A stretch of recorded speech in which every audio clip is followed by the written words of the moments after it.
ಗುರುಗಳೇ, ಇನ್ನು ರಾಘವೇಂದ್ರ ಸ್ವಾಮಿಗಳ ಬಗ್ಗೆ ಮಾತಾಡುವಾಗ ನಮ್ಮ ತಲೆಗೆ ಬರುವಂತಹ ಮೊದಲನೇ ಪ್ರಶ್ನೆ ಅಥವಾ ಸಾಮಾನ್ಯವಾಗಿ ಎಲ್ಲರಿಗೂ ಕಾಡುವಂಥದ್ದು, ನಂಬಿ ಕೆಟ್ಟವರಿಲ್ಲವೋ ಈ ಗುರುಗಳ, ನಂಬದೇ ಕೆಡುವರುಂಟು ಅಂತ. ರಾಘವೇಂದ್ರ ಸ್ವಾಮಿಗಳನ್ನ ಹೇಗೆ ನಂಬಬೇಕು, ನಮ್ಮ ಭಕ್ತಿ ಹೇಗಿರಬೇಕು? ಒಳ್ಳೆ ಪ್ರಶ್ನೆ. ರಾಘವೇಂದ್ರ ಸ್ವಾಮಿಗಳವರನ್ನೇ ಸ್ಪೆಸಿಫಿಕ್ ಆಗಿ ಯಾಕೆ ಹೇಳ್ತಾ ಇದ್ದಾರೆ? ಬೇಕಾದಷ್ಟು ಜನ ಗುರುಗಳಿದ್ದಾರಲ್ವ ಲೋಕದಲ್ಲಿ.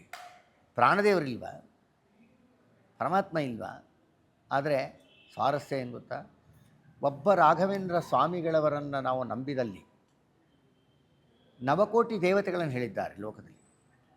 ಸಾಮಾನ್ಯವಾಗಿ ತುಂಬ ಜನಗಳಿಗೆ ಮುಕ್ಕೋಟಿ ದೇವತಾ ಅಂತಾರೆ. ಶ್ರೀಮನ್ ಮಧ್ವಾಚಾರ್ಯರು ಹೇಳ್ತಾರೆ 9 ಕೋಟಿ ದೇವತೆಗಳಿದ್ದಾರೆ ಅಂತ. ಇದು ಶ್ರೀಮದಾಚಾರ್ಯರು ಕೊಟ್ಟ ಒಂದು ಸಂದೇಶ. 9 ಕೋಟಿ ದೇವತೆಗಳಿಗೆ ನಮಸ್ಕಾರ ಮಾಡಬೇಕಾ? ರಾಘವೇಂದ್ರ ಸ್ವಾಮಿಗಳಿಗೆ ಮಾಡಿರಿ, ಅವರೆಲ್ಲರಿಗೂ ನಮಸ್ಕಾರ ಆಗುತ್ತೆ. ಯಾಕೆ? ಆ ನವಕೋಟಿ ದೇವತೆಗಳೆಲ್ಲ ಪ್ರಧಾನವಾಗಿ ರಾಘವೇಂದ್ರ ಸ್ವಾಮಿಗಳವರ ದೇಹದಲ್ಲೇ ಪ್ರವೇಶ ಮಾಡಿಬಿಟ್ಟಿದ್ದಾರೆ. ಬಂದು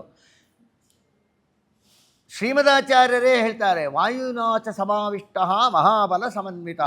ಇಡೀ ಜಗತ್ತಿನಲ್ಲಿರುವ ಎಲ್ಲ ಜೀವರಾಶಿಗಳಿಗೂ ಆಕ್ಸಿಜನ್ ಯಾರು? ಹನುಮಂತ ದೇವರು, ವಾಯುದೇವ. ಆ ಮುಖ್ಯ ಪ್ರಾಣ ದೇವರೇ ಹನುಮಂತ ದೇವರು. ಅವರೇ ದ್ವಾಪರಯುಗದಲ್ಲಿ ಭೀಮಸೇನ ದೇವರು, ಅವರೇ ಕಲಿಯುಗದಲ್ಲಿ ಶ್ರೀಮನ್ಮಧ್ವಾಚಾರ್ಯರು.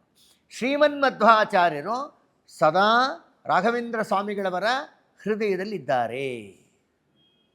ಎಲ್ಲಿ ವಾಯುದೇವರು ಇರ್ತಾರೋ ಅಲ್ಲಿ ಲಕ್ಷ್ಮೀನಾರಾಯಣರು ಬಂದು ಅಲ್ಲೇ ಕೂತ್ಕೊಂಡ್ಬಿಡ್ತಾರೆ.